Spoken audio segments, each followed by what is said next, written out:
Shalom Bapak Ibu Saudara yang dikasihi Tuhan.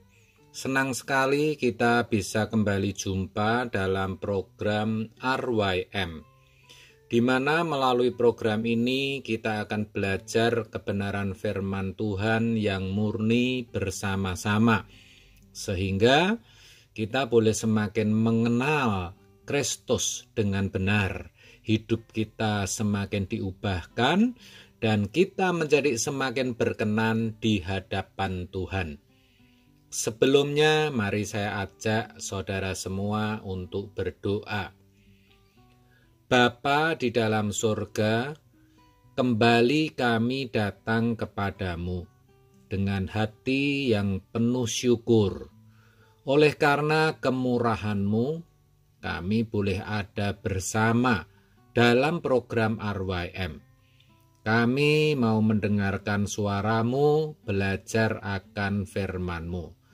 Tolonglah kami ya Bapak, lembutkan hati kami, supaya kami boleh menerima firman-Mu, kami boleh mengerti kebenaran-Mu, dan kami boleh mengalami perubahan di dalam hidup kami.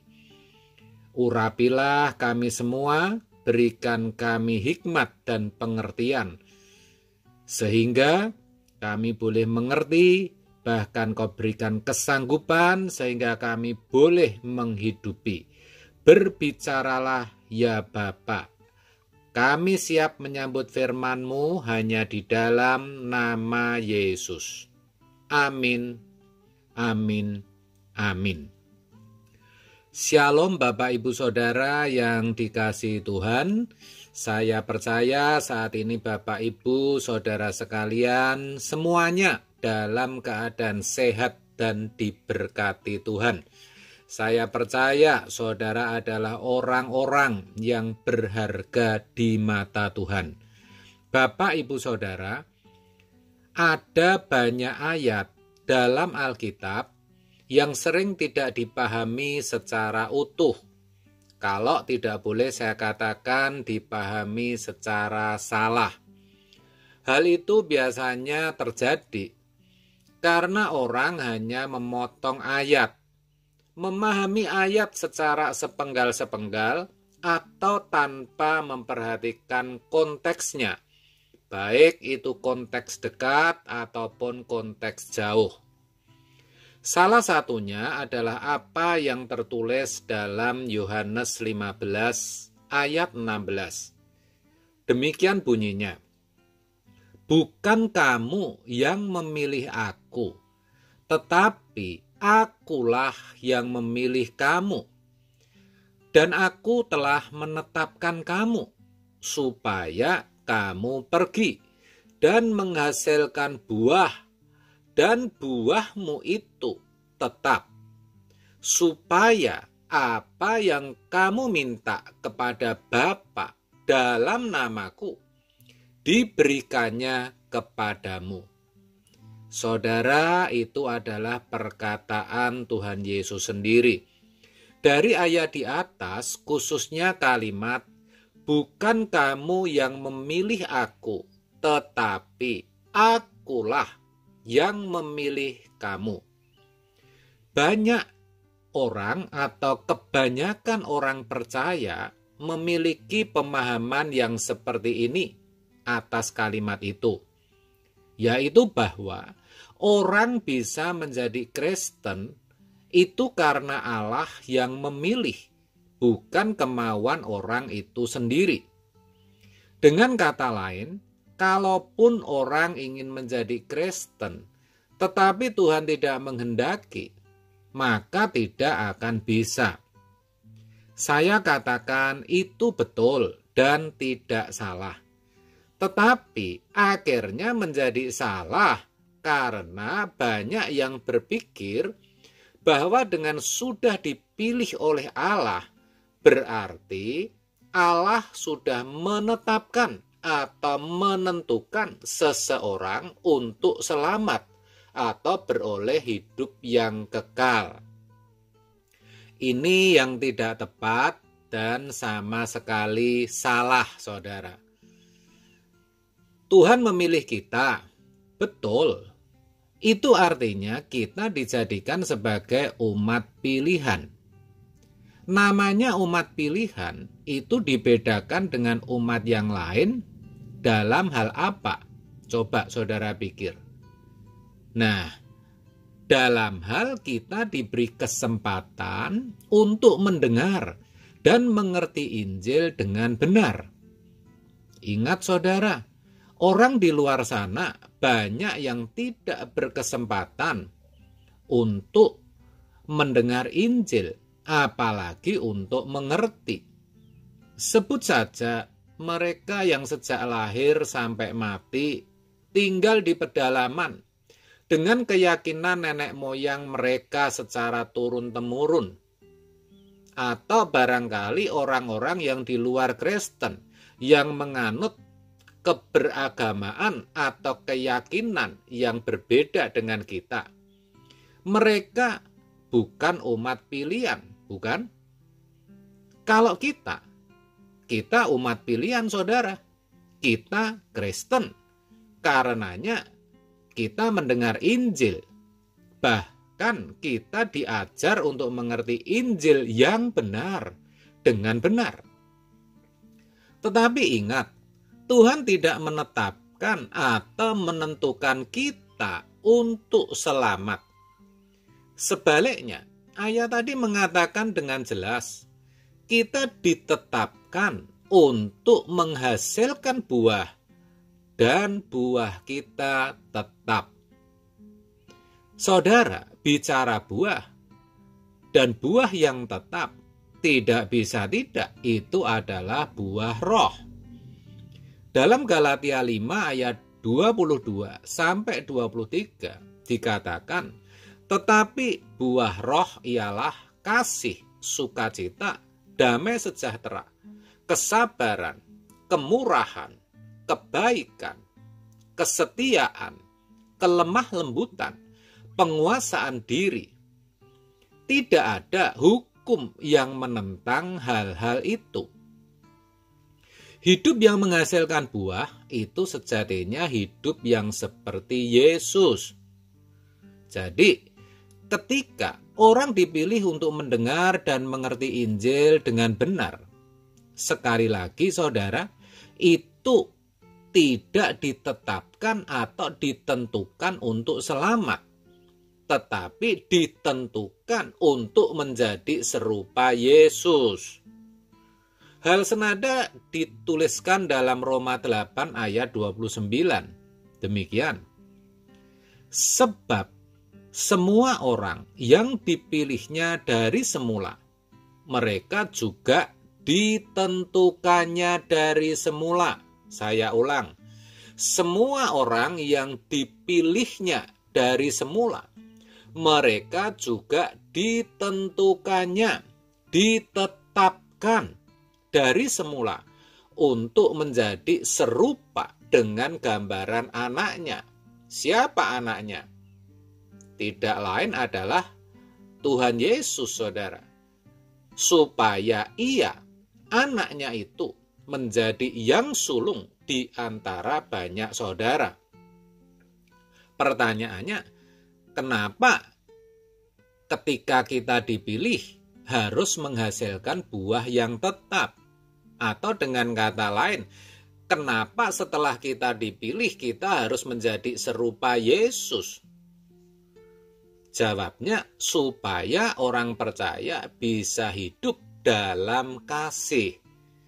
Saling mengasihi, bukannya saling membenci, bukannya saling mendendam atau saling menghujat. Seperti dituliskan di dalam Yohanes 15 ayat yang ke-12. Itulah sejatinya karakter Kristus.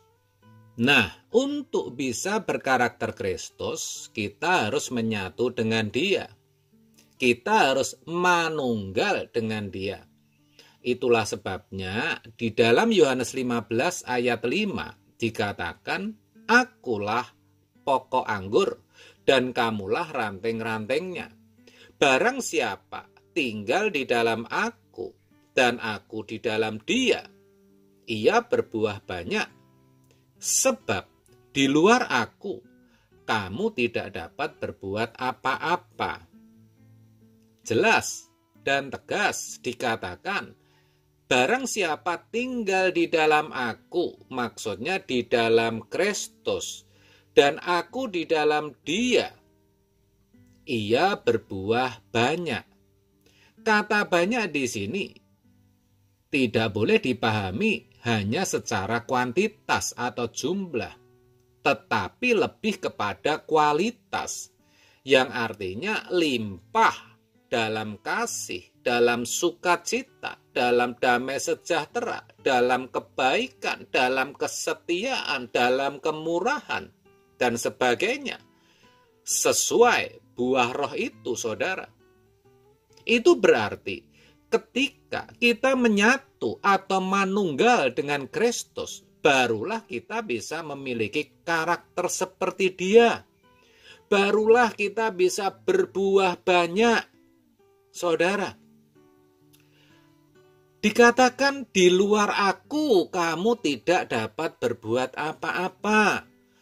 Maksudnya kalau kita tidak menyatu, kalau kita tidak manunggal dengan Kristus, maka tidak mungkin bisa, saudara.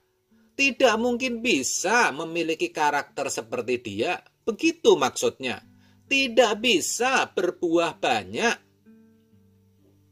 Lah, karena Kristus sudah tidak berada bersama-sama kita secara fisik, maka kita harus menyatu dengan firman-Nya. Sampai firman itu menjadi karakter atau watak kita. Saudara, kalau kita berbicara watak atau karakter, itulah yang akan muncul, yang akan tampak dalam peragaan hidup kita. Dengan demikian, orang akan bisa melihat Kristus dalam diri kita. Kita akan menjadi surat terbuka, menjadi Injil yang bisa dibaca semua orang, Injil terbuka. Maksudnya melalui hidup kita, orang bisa melihat Yesus. Itu pribadi yang seperti apa? Yesus itu pribadi yang seperti apa? Melalui hidup kita. Begitu, saudaraku. Dan hidup seperti Yesus itu merupakan kemutlakan atau keharusan bagi setiap orang percaya, bagi setiap orang yang sudah dipilih Tuhan.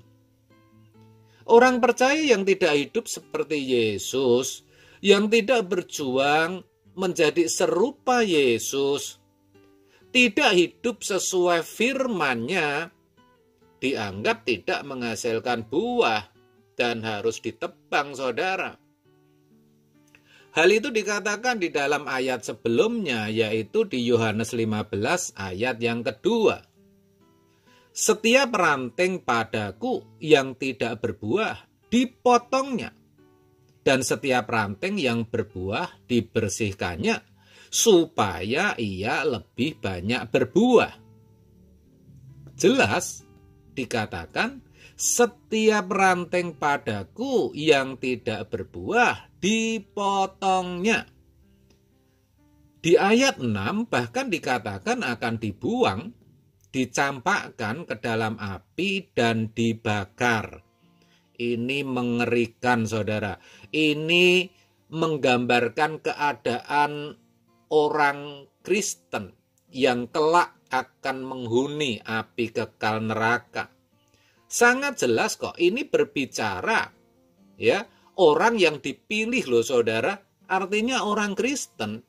Jadi ayat ini ditujukan kepada orang Kristen, orang percaya, bukan orang non-Kristen yang di luar sana. Itu artinya orang yang sudah Kristen pun bisa ditolak Tuhan dan dicampakkan ke dalam api kekal neraka. Kalau, perhatikan, kalau ia tidak berbuah. Tadi sudah saya jelaskan, tidak berbuah maksudnya kalau hidupnya tidak seperti hidup Yesus. Itulah yang saya katakan bahwa hidup Kristen itu hidup yang beresiko. Mengandung resiko, bahkan beresiko sangat tinggi.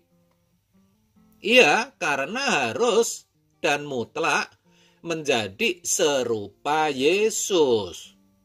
Ini yang sangat jarang disadari oleh kebanyakan orang percaya. Kebanyakan mereka berpikir menjadi Kristen itu enak, saudara. Hidupnya diberkati, kalau sakit disembuhkan, kalau menghadapi masalah ditolong, kalau masalahnya berat, masalahnya diangkat, bahkan boleh mengalami kuasa dan mujizat Tuhan, kalau mati masuk surga. Tanpa mengingat lagi bahwa di balik itu semua ada tanggung jawab yang harus dikerjakan, saudara. Ya, ini sangat memprihatinkan, saudara. Dan banyak orang Kristen justru diberitahu yang benar itu tidak bisa menerima. Kenapa? Karena mereka sudah terlanjur mewarisi konsep-konsep yang salah ini turun-menurun dari generasi ke generasi, saudara. Ya, tapi saudara mungkin berkata, tapi Pak, Tuhan kan kasih, Tuhan kan murah hati. Oh betul, dan saya sangat setuju itu. Tapi ingat, Dia juga Allah yang keras dan adil. Roma 11 ayat 22 mengatakan demikian. Sebab itu, perhatikanlah kemurahan Allah dan juga kekerasannya, yaitu kekerasan atas orang-orang yang telah jatuh. Tetapi atas kamu kemurahannya, yaitu jika kamu tetap dalam kemurahannya. Jika tidak, perhatikan, jika tidak, kamu pun akan dipotong juga. Saudara, justru karena kekerasan dan keadilan Tuhan, bangsa Israel yang merupakan darah daging Abraham sendiri, yang merupakan sahabat Allah, yang dikatakan Alkitab sebagai cabang-cabang asli, bisa ditolak. Buktinya Roma 11 ayat 21 ayat sebelumnya, saudara. Di mana dikatakan, sebab kalau Allah tidak menyayangkan cabang-cabang asli, Ia juga tidak akan menyayangkan kamu. Jelas dan tegas. Perhatikan, cabang asli yang tidak disayangkan dalam ayat ini berbicara tentang bangsa Israel. Umat yang dipilih Allah, saudara. Kalau bangsa Israel saja bisa ditolak, apalagi saudara dan saya. Oleh sebab itu, saudara, mari kita sadar kalau hidup Kristen itu hidup yang beresiko. Jadi saya ingatkan sekali lagi, saudara, jangan lagi main-main dengan hidup saudara. Jangan sembarangan. Sebaliknya, berjuanglah untuk menjadi serupa Yesus. Hiduplah dalam kasih, saling mengasihi, saling berbagi, saling memperhatikan. Buang semua rasa tidak suka, rasa benci, iri hati, dendam, dan sebagainya. Dan kembangkan terus karakter Kristus sampai saudara benar-benar bisa serupa dengan Dia. Supaya apa? Supaya apapun yang saudara minta Tuhan berikan. Sekali lagi saya katakan, Tuhan pasti berikan apa yang saudara minta. Karena yang saudara minta pasti sesuai dengan pikiran dan kehendak Tuhan. Nah, kalau yang saudara minta sesuai kehendak Tuhan, tentu Tuhan tidak bisa dan tidak mungkin menolaknya. Tuhan pasti memberikannya. Kiranya kebenaran hari ini boleh memberkati kita semua. Amin. Mari saudara kita pujikan satu pujian. Bila selama ini ku belum berkenan di hadapanmu, tak ku lakukan kehendakmu, tak ku penuhi rencanamu Bapa. Sampai sekarang ini aku belum menjadi seperti Yesus. Beriku kesempatan di sisa waktuku, kau ubahkan. Satu yang ku perlu, ku mohon padamu, sempurna seperti Bapa, serupa dengan Yesus, teladanku.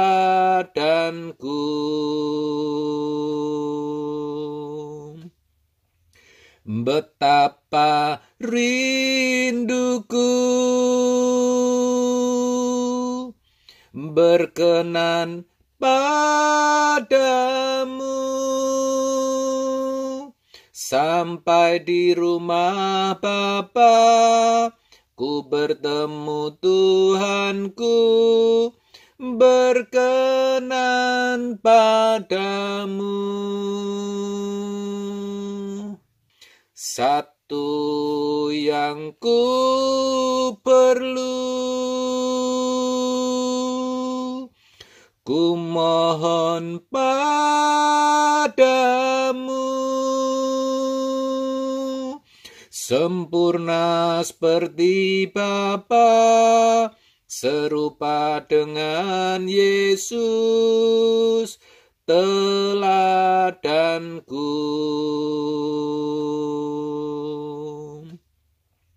Betapa rinduku berkenan padamu, sampai di rumah Bapa ku bertemu Tuhanku, berkenan padamu.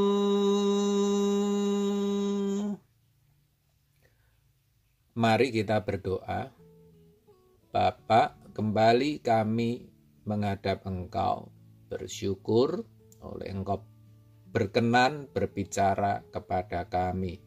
Engkau tegur kami, Engkau ingatkan kami bahwa keselamatan itu harus kami kerjakan. Sebagai umat pilihan-Mu, kami harus menghasilkan buah yang tetap. Kami harus menjadi serupa Yesus. Kami percaya ketika kami mengerahkan segenap hidup kami, Engkau sendiri yang akan memberikan kesanggupan melalui Roh Kudus-Mu. Terima kasih ya Bapak, sebentar program ini berakhir, kami berpisah. Melanjutkan aktivitas kami masing-masing. Kami percaya Engkau ada bersama-sama kami, Engkau menyertai dan memberkati kami. Namamu dipermuliakan. Di dalam nama Yesus, amin, amin, amin.